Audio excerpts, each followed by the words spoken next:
Hi hello welcome to post 360. నేను మీ మురళీ రాపల్లి. పవన్ కళ్యాణ్ గారు మామూలు మనిషి కాదండి.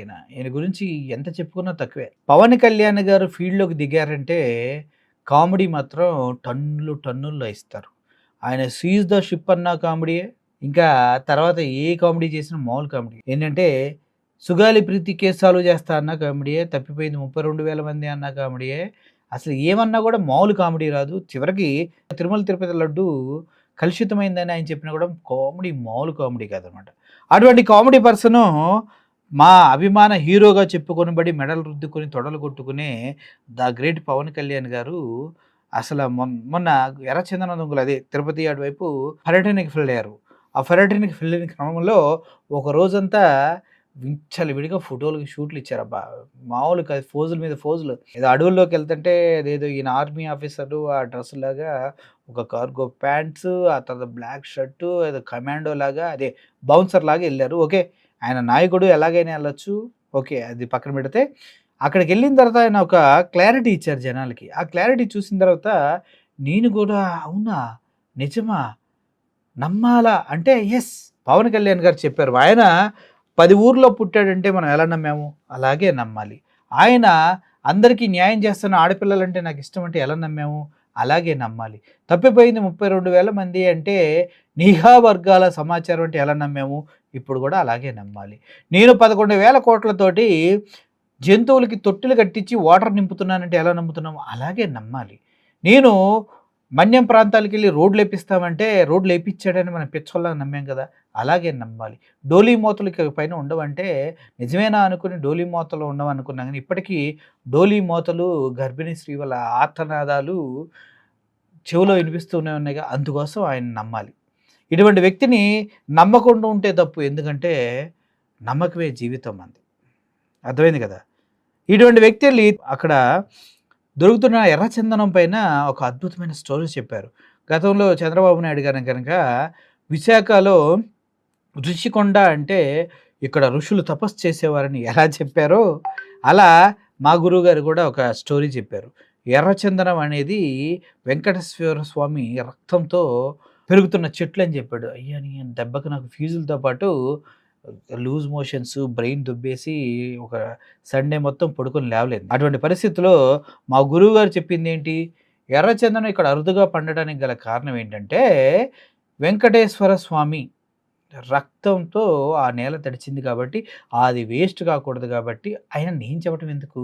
ఆయన మాటల్లోనే ఉండి చాలా క్లియర్‌గా చెప్తారాయన. వినండి. సో ఎర్రచందనం, ఇది ప్రత్యేకించి ఎర్రచందనం శేషాచలం అడవులకే వెంకటేశ్వర స్వామి వెలిసిన ఈ ప్రాంతానికి ఎందుకు ప్రసిద్ధి అంటే, ఇది ఆయనకి గాయం తగిలి ఆయన రక్తం నుంచి వచ్చింది. అందుకే దానికి ఆయన రక్తం కింద పడింది కాబట్టి ఆ రక్తాన్ని వృధా పోనివ్వటం ఎందుకని చెప్పి దానిని ఆయన ఎర్రచందనంగా చేశారనేది ఇది మన శాస్త్రాలు చెప్తా ఉంటాయి. సో ఎర్రచందనం అనేది అంత ప్రాశస్త్యం దాన్ని. విన్నారు కదా! షీజ్ ద సిప్ అంటే 7 కోట్లు పెట్టి వదిలించుకున్నాము. ఆడపిల్లలకి వాలంటీర్లకి 10,000 ఇస్తారంటే పొల్లు పగలగొట్టించుకొని నమ్మాము. సుగాలి ప్రీతి కేసును అడ్డం పెట్టుకుని అధికారంలోకి వస్తే చివరికి తోసేస్తే అని నవ్వుతూ ఉన్నాము. ఇటువంటి వ్యక్తుల్ని మన సభ్య సమాజంలో మనం పక్కన పెట్టుకొని తిరుగుతూ ఉన్నామంటే నాకు భలే ఆశ్చర్యం వేస్తుంది. మళ్ళీ ఆయనకి ప్రత్యేకమైన ఫ్లైట్ అండోయ్. ఆయన విజయవాడ నుంచి తిరుపతికి, తిరుపతి నుంచి అక్కడికి మొత్తం ఫ్లైట్‌లో తప్పించి అక్కడ దిగలేదు సార్. ఎవడబ్బా మొగుడు సొమ్మని అడిగే దమ్ము ఎలాగో మనకు లేదు. మా పవన్ కళ్యాణ్ గారు ఇలా మెడ దూల్చుకుంటే డబ్బులు రాలుతాయి. అలా నడుచుకుంటూ వస్తే డబ్బులు రాలుతాయి. ఇదంతా పక్కన పెడితే ఈ క్రమంలో ఈయనేదో హడావుడిగా ప్రపంచాన్ని జయించేవాళ్ళలాగా వెళ్తూ ఉన్న క్రమంలో ఒక ఆడబిడ్డ కాలు పైకి కారు ఎక్కించి కూడా కనీసం ఆక్కుండా వెళ్ళినటువంటి దుర్మార్గుడు అంటూ స్థానికులు తిడుతూ ఉన్నారు. అవునా? పవన్ కళ్యాణ్ అంత దుర్మార్గుడా? కాలు మీద కారు ఎక్కించి కూడా చూడకుండా పోయాడు. యెస్. మీరు ఆ విజువల్ చూడాలంటే వాళ్ళు మాట్లాడుతున్న మాటలు ఒకసారి వినండి.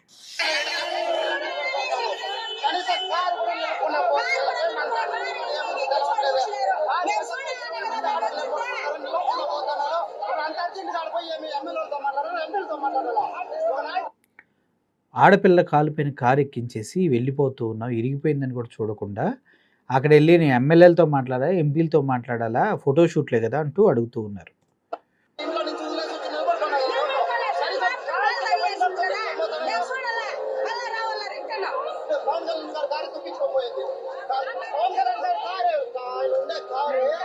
పవన్ కళ్యాణ్ గారు అందుట్లో కూర్చున్న కారే తొక్కించుకొని వెళ్ళిందంట. అది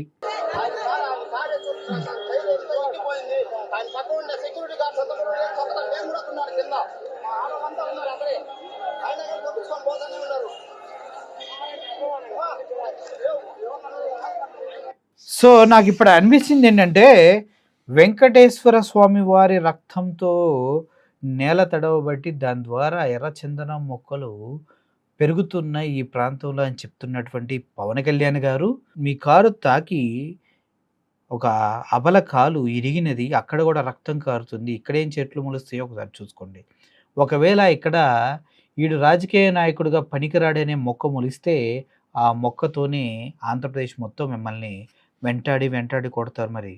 ఎందుకంటే కన్నీటి నుంచి పుడుతుంది కదా మరి ఆ అమ్మాయి, రక్తం నుంచి వీళ్ళందరం నోర్లు ముందుకొస్తున్నాయి కదా, ఆ నోరు వల్ల వచ్చేటటువంటి ధ్వని ద్వారా ఎవరైనా పుట్టారనుకోండి మీ బ్రతికేంటి.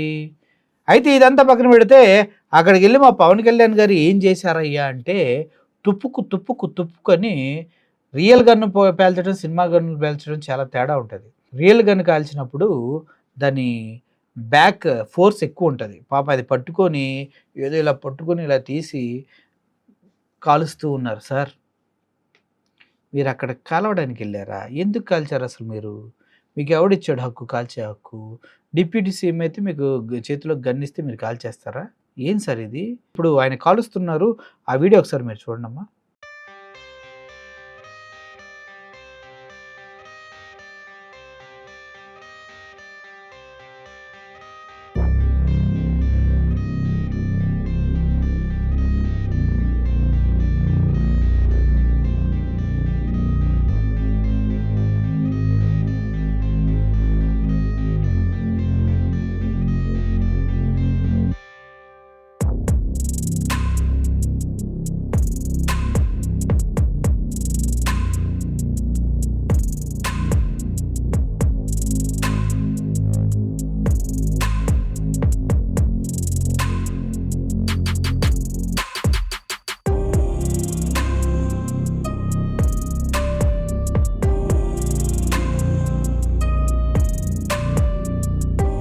సో ఓవరాల్గా పవన్ కళ్యాణ్ అక్కడికి వెళ్ళిన తర్వాత ఈయన చెప్తున్న కబుర్లు, చేస్తున్న పనులు చూస్తుంటే ఒక సినిమా హీరో షూటింగ్కి వెళ్ళినట్టుంది, కానీ ఒక నాయకుడు ప్రజల కోసం వెళ్ళినట్టయితే అనిపించాల నాకు. ఒక అమ్మాయి కాలు ఇరిగిపోయింది, ఎర్రచందనం గురించి కొత్త స్టోరీ తెలిసింది, పవన్ కళ్యాణ్ గారేమో ఏమైనా మన నాయకుడు గ్రేట్ అబ్బా కదా. జై పవన్ కళ్యాణ్, జై పవన్ కళ్యాణ్ అనండి జెండా కూలీలంతా. Thank you for watching this video. Murali signing off. Thank you so much. Air hostess pilot కావాలి అన్నదే మీ కల అయితే aero falcons aviation academy admissions కోసం డిస్ప్లేలో కనిపిస్తున్న నంబర్స్ కి కాంటాక్ట్ చేయండి.